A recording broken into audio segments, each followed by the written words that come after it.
What's up mga guys? Welcome to my YouTube channel, Kuya Mon Vlog, Kuya Mon TV. Anong oras na? Check time. Anong oras na ba?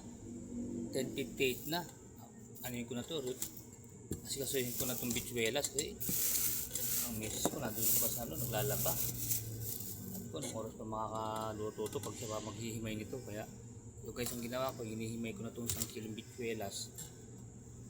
Kasi para pag ano, igigisa niyan lang. Ganyan ako guys, magano yan eh. Ganyan guys, pag nag-imay kayo ng bitsuelas guys, huwag nyo agad puputol, huwag nyo agad hiwa-hiwain ganon kasi may ano yan eh, may sungot sa gilid. Ganun nyo muna kasi makunat yan eh, yung mga nasa gilid. Diba, usually pag nagmamadali sa bagay sa mga ano yun, sa mga karihan, ginaganyan-ganyan lang nila nakita ko, ang bilis yung nagaganyan, no, blade ang hawak, ganyan. Ang gandang tingnan pag natapos, parang manipis na ano, kaya lang, yung gilid nun may sungot. Kaya mas mabilis ang trabaho nun, ginaganyan-ganyan ng blade oh. Ako pinuputol-putol kong ganyan para yung sungot sa gilid matata. Ayan po yung mga sungot na yan oh. Kasi pag binlade blade mong ganyan yan, although mabilis nga pero kasama mong kakainin ng sungot. Sa bagay, fiber pa rin yun yung sungot na yun. Ito, yung ganito. Bagay, hindi naman lason yan yung sungot na tinatanggal na yan. Pwede na rin siguro. Ako, hindi ako maselan sa ganun. Pwede na sa akin yan eh. Kaya lang yung misis ko kasi ano eh, medyo maselan sa ano yan. Kaya kailangan, ano rin ko yan eh. Ano. Ate be, Naglalaba. naglalaba. Sabihin mo nga magbawas ako utang ko sa kanya. Ano ba, tatawain ko pa siya o ibigay mo lang tapos sabihin ko lang kung magkano binigay mo? Kailangan ano sa listahan ba? Ako pa rin niya. O di tatawagin ko na lang pala. May magbabayad sandali sa ano Ano sa yan ulam nyo? bitsuelas. Naglalaba pa siya eh. Inihimay ko na para pag ano niya, gigisahin na lang. Ay, ganon. Oo eh, syempre gaganong-ganon niya pa yan. Uubos pa ng oras. Anong oras na naman kami kakain ito? Ano tawagin ko Gemma ha? Ha? Tawagin ko siya. Be! Magbabawas daw si Gemma sa CR. Magbabawas daw siya, kagamit ng CR. Gemma. Okay, magbabawas na ano yung ginawa sa'yo sa ano. Dito ka pala ito. Ayan. Magbabawas daw ng ano. Naka mo. Nami kasi ako nagaya ka rin. Sabi ko magbabawas. Pag iki-CR. Ano mo ginagawa mo? Tayo. Downy yata, downy. Alam mo, downy na. Wala na naman ako downy. Pakentong naman dito. Downlight tsaka pabango. Oo, yung huli ko magkano yun? Uy, baka mamaya pinanguhugas nyo yun. Akala pagkakamalang feminine was ang downy. Ubus agad talaga yun. Wala pa lang siya eh. Hindi lactacid yun ha. Naubos yun. Wala na naman. Kaya nakarami. Ay, minsan ayoko nang bumili. Ang bango pa naman ng downy ng ano no. Isang labahan. Sino mong pambanlaw? Tayo na lungkot. Downy. Nakadami na pang isang ano na yun. 450 to Di bali Gemma, marami ka namang ano eh. Gatong. 739. Kasi dapat hindi mo lang yun.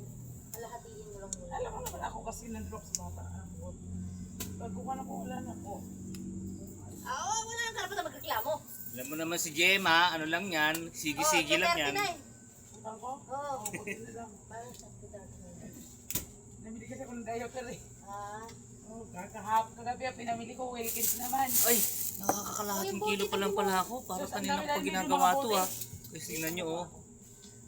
Meron pa pala, ang dami pa pala oh. Kala ko patapos na ako. Dinadamihan ko yung gulay kasi parang ito yung ginagawa kong mas maraming gulay kaysa kanin. Oo, 270. Nagkakanin pa rin naman ako kahit paano kasi hindi ko kaya yung ginagawa ni shoutout para sa'yo ano Kading Gloria. Si Kading Gloria talaga malupit si Brading Gloria, talagang purong ano lang siya, puro fiber, wala talaga siyang no carbs, ano siya, no carbs diet. Sinubukan ko, hindi ko kaya. Nagda-diet pa rin ako, nag-ano pa rin ako kahit paano na nagka-carbs, konti lang, isang ganun lang na kanin. Si Kading Gloria, ano talagang ano siya, totally wash out yung ano, walang kanin talaga, walang carbs, puro ano lang siya, fiber, protein. Ay, natumba po mga guys eh. Nataob. Pero mas maganda yun kung kakayanin nyo yun pagka diabetic kayo, yung no carbs diet. Kaya lang talagang tatatag lang kayo, tumatag kayo kasi Gutom yun eh. Pero hindi ka naman mamamatay doon kahit magutom ka. Magugutom ka lang pero kakayanin naman ng naturalesa ng katawan natin. Kasi yun yung naturalesa ng human eh. Hanggang 40 days pwede tayong ano eh, tubig lang. Pero alam ko yung ano, pag walang tubig hanggang 10 days kaya mabuhay ng tao. Totally walang anuhin, 10 days ata kaya. Walang tubig, lahat wala. Pero pag may tubig, tubig lang anuhin mo, hanggang 40 days kaya mong mabuhay. Kaya hindi tayo mamamatay sa ano, sa no carbs diet kung kakayanin mo. Mas maganda 'yun sa ano, sa may diabetes. Ako ano na lang ang ginaano ko, yung ano na lang, yung meron pa rin carbs, kaya lang konti, nagbabawas lang. Hindi ko kaya yung walang carbs eh, Wala na, neighbor. yung walang kanin. Kahit konting kanin lang, ganun lang. Tapos mas marami yung gulay. Kaya matindi si... Tsaka ano rin, magastos ang ano, yung kailangan medyo may budget ka rin talaga pagka no carbs diet. No carbs kasi minsan bibili nakikita ko si Brad din sa mga post niya, minsan bumibili siya ng isang malaking tilapia, i-steam niya yun. Tapos meron siya mga tofu, parang ang kakainin niya gulay, ulam, ganun, tapos walang kanin. Eh siyempre pagka medyo ano, ang nagtitipid ka, kaya magbubusog ka rin sa kanin, di ba? Ganun.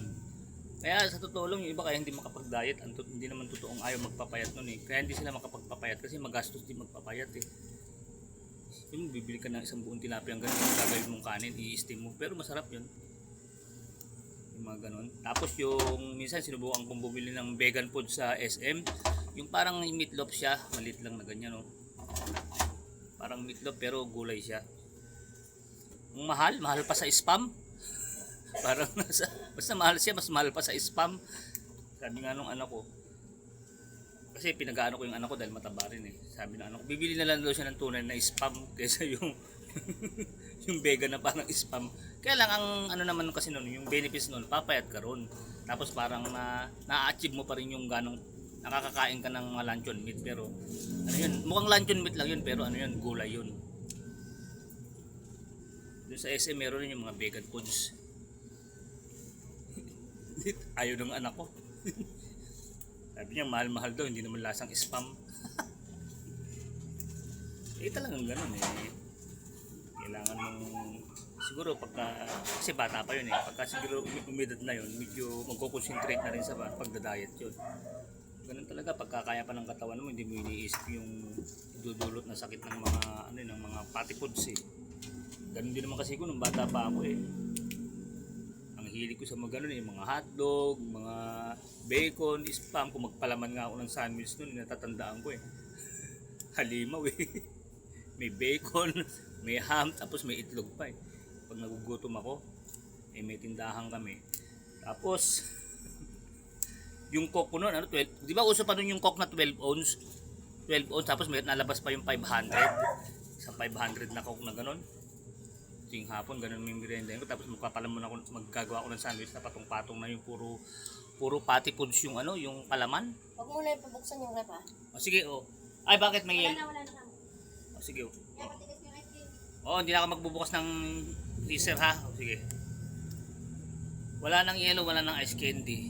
Kasi ganun talaga eh. Para mapuo. Patigas ako ng ice cream. Oo, para mapuo. Sige, basta hindi ako magbubukas niyan.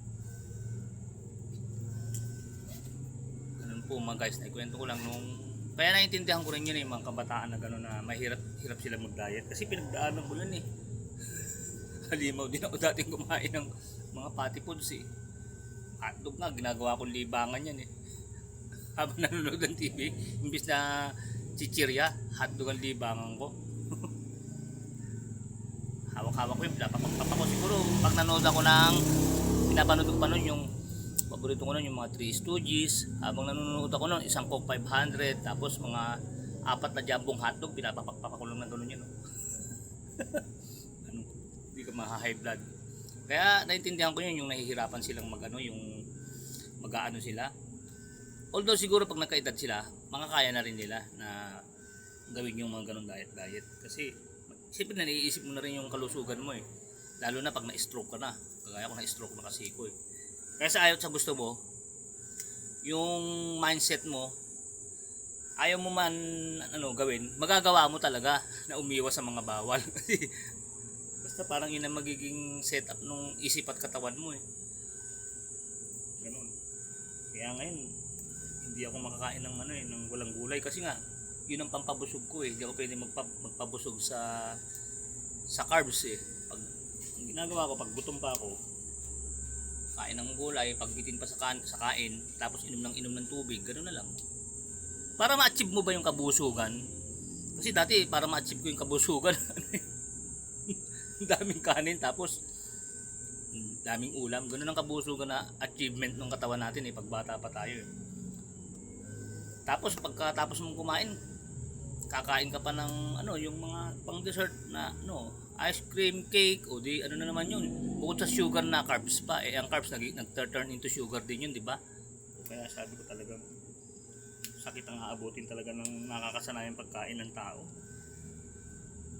Lalo na kami, may tindahan kami, kaya lahat ng gustong kainin nandoon lang sa tindahan.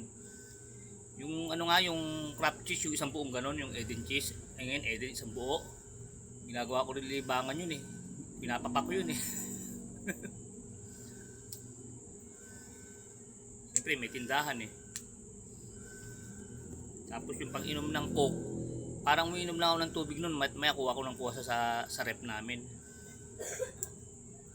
Parang na-adapt natin ng mga American style na yung hilig nila sa mga yung mga ganung mga fast food na mga hamburger, mga hotdog, barbecue, ganun.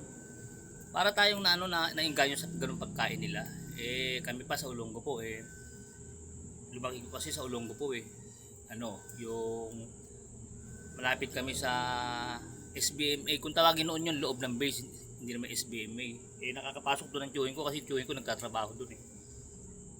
Bihira pa yung mga yung mga hotdog na nakakapaglabas lang halos ng yung mga hotdog, yung mga asawa ng mga kano, tsaka yung mga nagtatrabaho sa loob ng base. Kaya kumbaga parang sabik tayo nung makagawa ng sariling hotdog yung bansa natin. Laging bumibili si tatay ko noon. Kasi para tayong sinabik ng mga puti sa mga ganung pagkain. Ilan? 5. 5?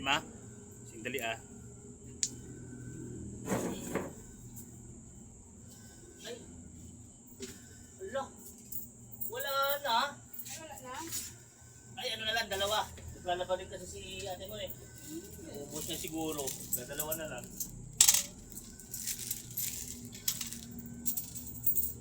Okay na.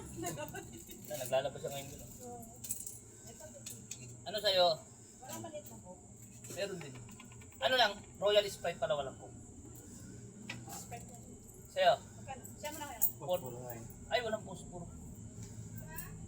Kaya na. 14.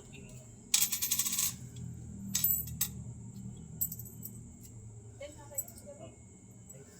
Wala pa yun. 10 na kayo. Pero may sumuli ka pag piso. Nakakalito. Wala pala sa atin, eh? Lalaba. Ubus siguro yung... Sprite na lang o Royal? Sprite na lang. Sprite, okay.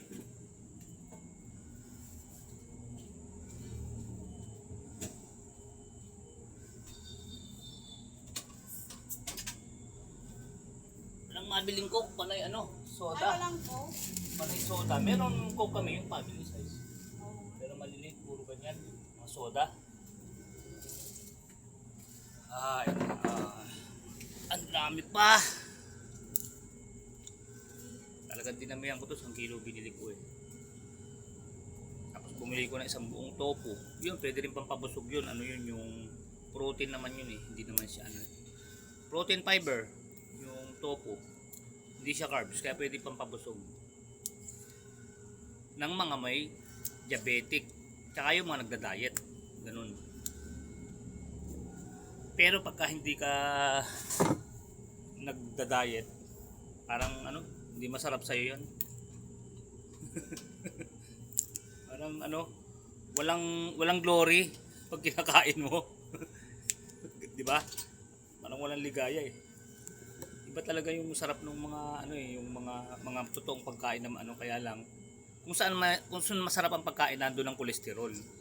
Tingnan niyo yung steak, ang sarap-sarap ng steak, di ba? Nandun ang kolesterol. Tingnan nyo yung ano, yung bulalo, di ba? Ang sarap ng bulalo, nandun ang kolesterol. Basta kung saan may masarap na pagkain, nandun ang kolesterol. Ano?